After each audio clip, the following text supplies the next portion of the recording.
These two computers here are two Alphatronics, produced by Triumph Adler in the early 80s. This is an Alphatronic P2, which unfortunately does not work, and this is an Alphatronic P3, which instead works, and we will take a closer look at it later. What? New to Triumph Adler? Well, I don't blame ya, it's a little-known computer manufacturer active in Europe, especially between Germany and Italy. The brand, however, has a fascinating history, as it mixes with many large-scale companies, such as the Triumph of motorcycles, hence its name in fact, Olivetti, Grundig, and its story will also flow into that of Mitz, the producer of the famous Altair, but let's go step by step and let's start from the beginning.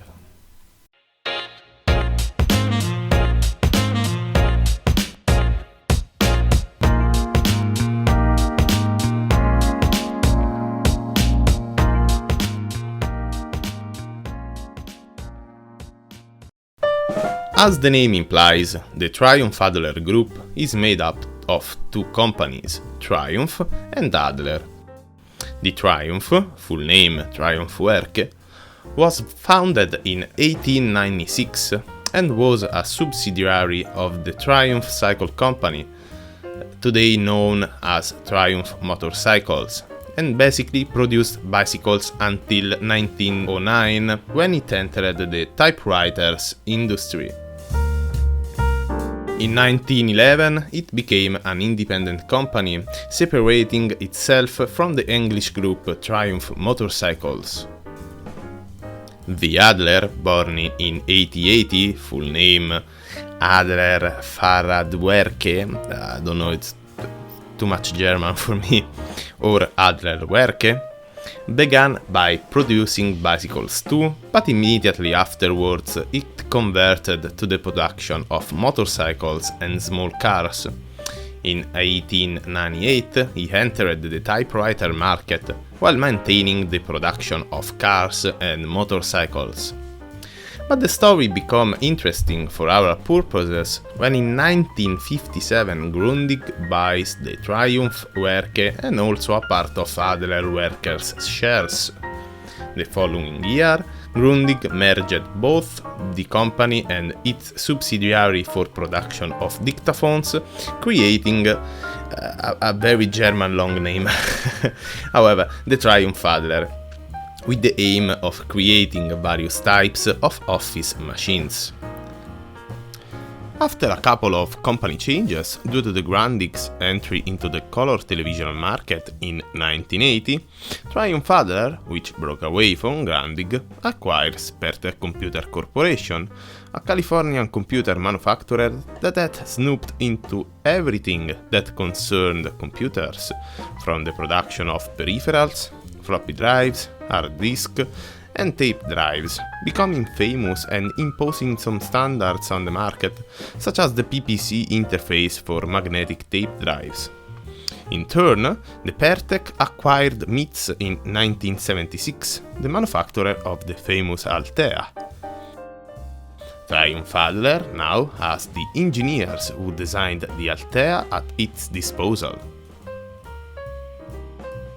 In fact, in 1980, the TA released its Alphatronic P1 and P2, equipped with Intel 8085 CPU, 48 KB of RAM expandable to 64, two 5¼ inches 160 KB floppy drives, and the operating system CP/M 2.2. 2 years later, in 1982, the P3 and P4 came on the market, still equipped with the Intel 8085 and 64 KB of RAM, as well as CP/M 2.2.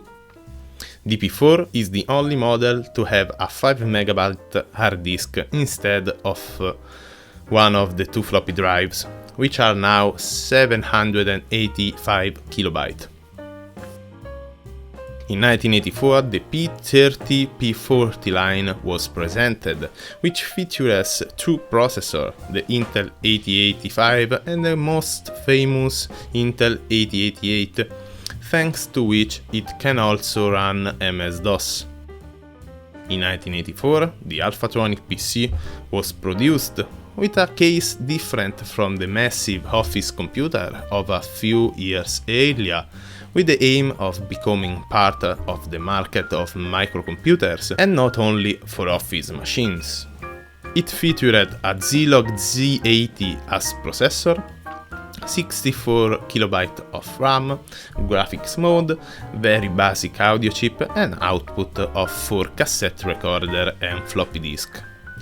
But sales were poor both as a result of TA sales channels, which mainly concerned office supplies, and because for 1984 this machine was not competitive. However, she could run CP/M 2.2. An improved version of this computer arrived in 1985, the Alphatronic PC-16, and through the use of the Intel 8088 CPU could run MS-DOS as well. However, even this time the sales didn't go well. The machine appeared in a case similar to the previous Alphatronic PC, resembling home microcomputers such as the Commodore 64 or the Amstrad PCP, but unlike this it did not have good graphics or sound capabilities, and was designed for serious activities. Another factor that contributed to the fiasco was, although it was possible to run MS-DOS, there were no ISA expansion ports, and therefore the hundreds of cards that were on the market could not be used. In 1986, the company was acquired by Olivetti, and from this moment onwards Olivetti and Triumph Adler worked together on a line of compatible MS-DOS computer, the Vario, with 286 and 386 processor, and on a line of compatible laptops, launched on the Japanese market on 1991, gaining a good position. From the 2000s onwards, Olivetti began to decline, and in 2008 Triumph Adler became property of Kyoceramita, basically stopping producing computers. Today, the company is divided into many companies that deal with leasing, technical support for office machines, such as copiers and printers, and the provision of IT services. It is insane to think how this company has mixed with some of the largest IT companies such as MITS, Pertec, Olivetti, and even earlier by great companies such as Grundig and even Volkswagen briefly in 1979, and yet it is less than a footnote on a page in the history of computer science. My machine is a P3, and over the years it has been updated and transformed into a P30. In fact, it has the dual processor, the 8085 and the 8088, and 64 KB of RAM. For those who follow the channel, they know that I like to clean my computers and try to get them back as new as possible. Well, making computer look like new is nice, especially when you buy a computer on the internet that you don't know the background of, but this in particular was given to me by a company that went bankrupt in the 90s, whose owner I met, the which told me the story of the company and the computers, so I didn't feel like peeling off these old notes glued on the case.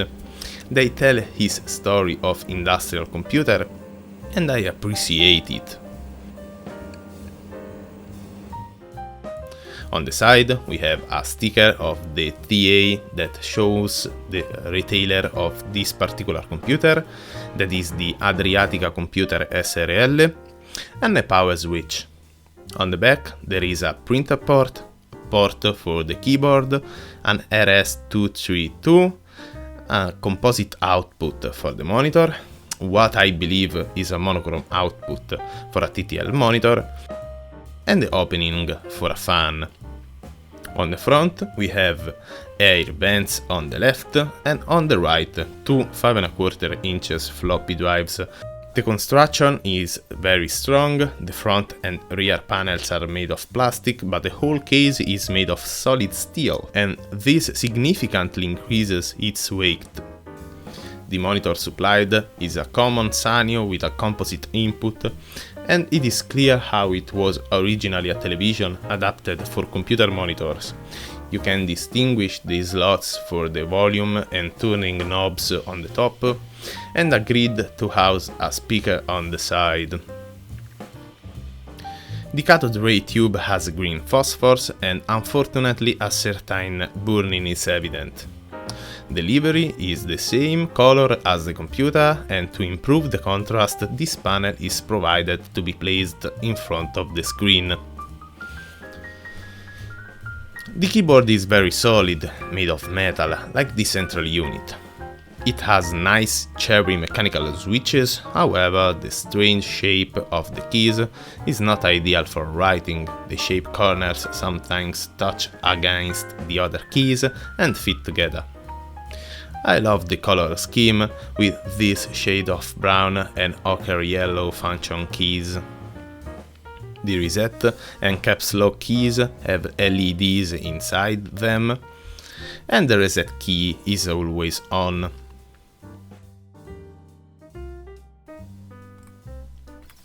Although it is built like a tank, the unit is also very easy to disassemble. Just remove 2 screws and the panels come off very easily.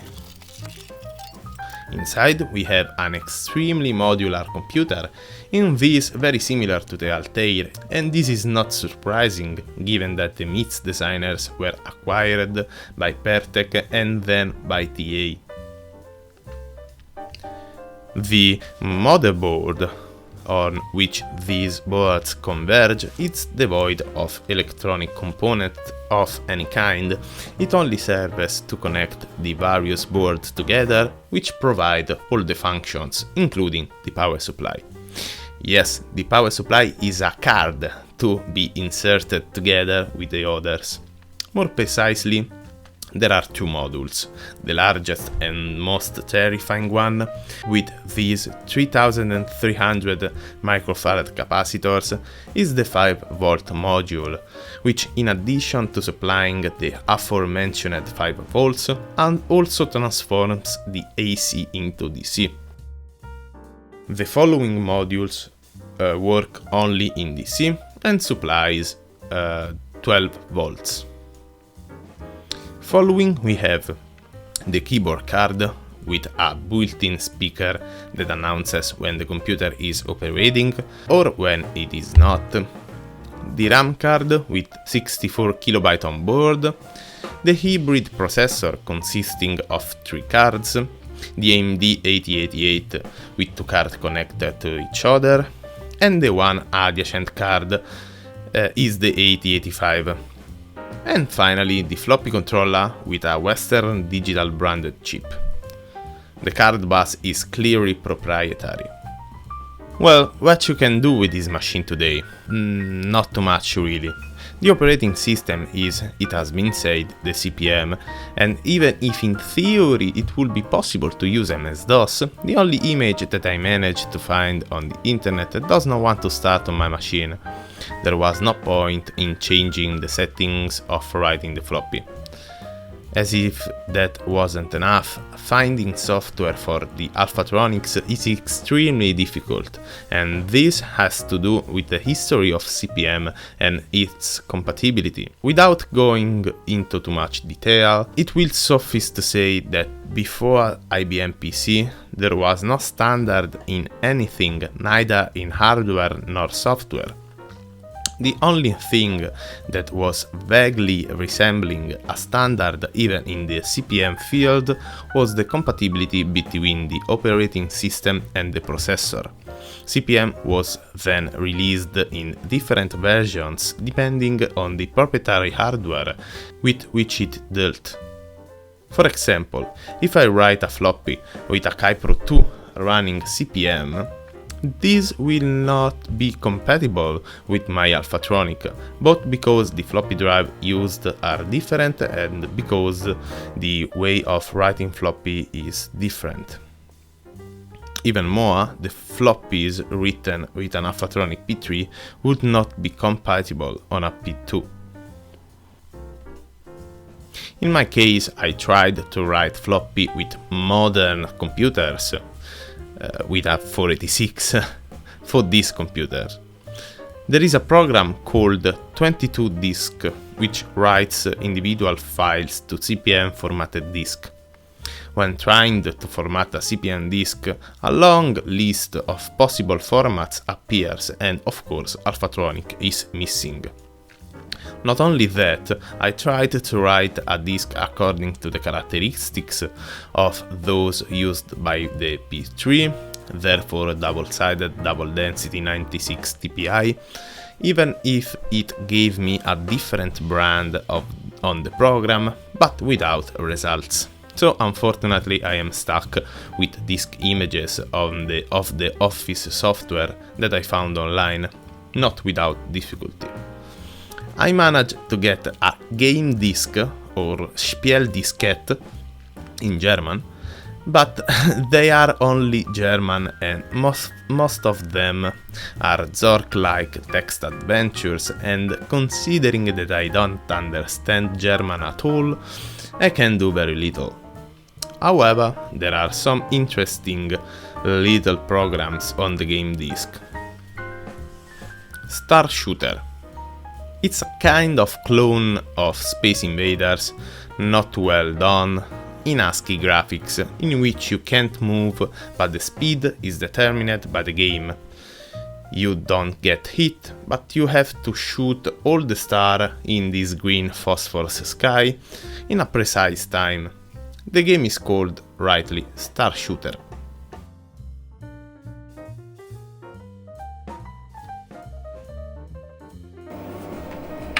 Play.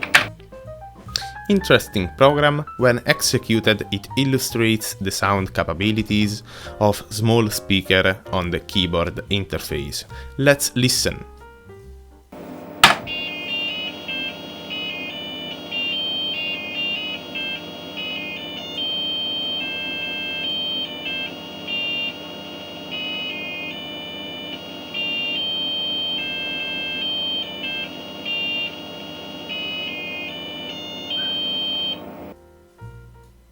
Well, not really exciting. Sin. Program in BASIC draw this helical spiral with two names in each helix. Are they the names of the programmer?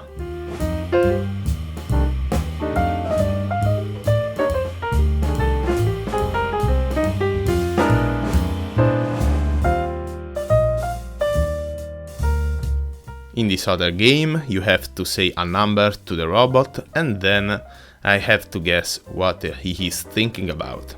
It's in German, but there are a few lines to translate, and Google Translate has helped me, even if not too much.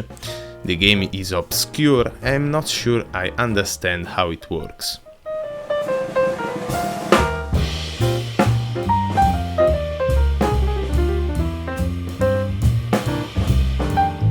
All other games tested are text adventures in German. I just give you a taste.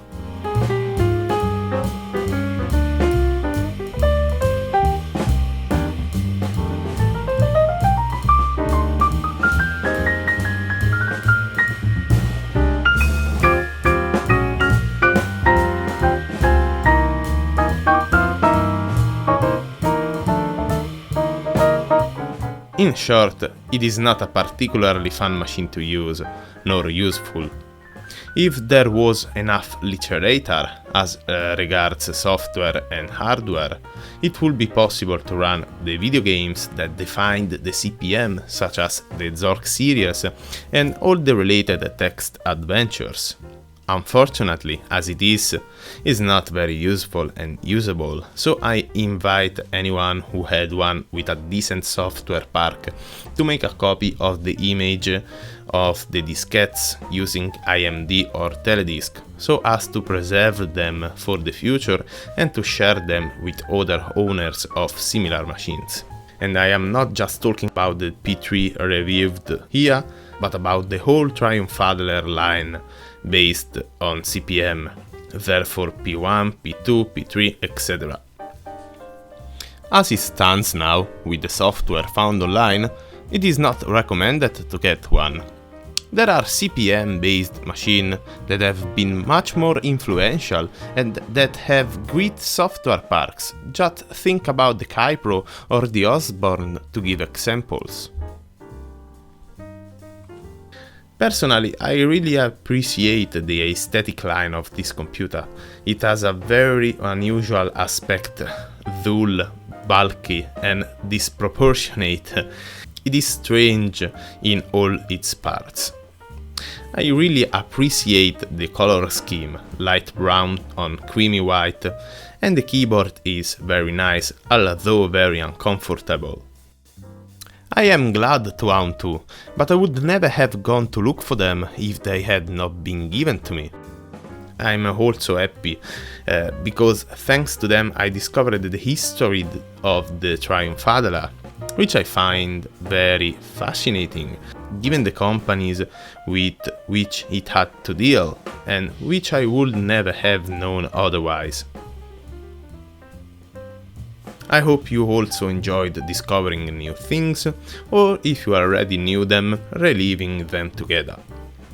If you know where to find software for Alphatronic online, especially a way to write floppies with individual programs, please write it in the comments. Thanks for watching until the end of the video, and see you next time.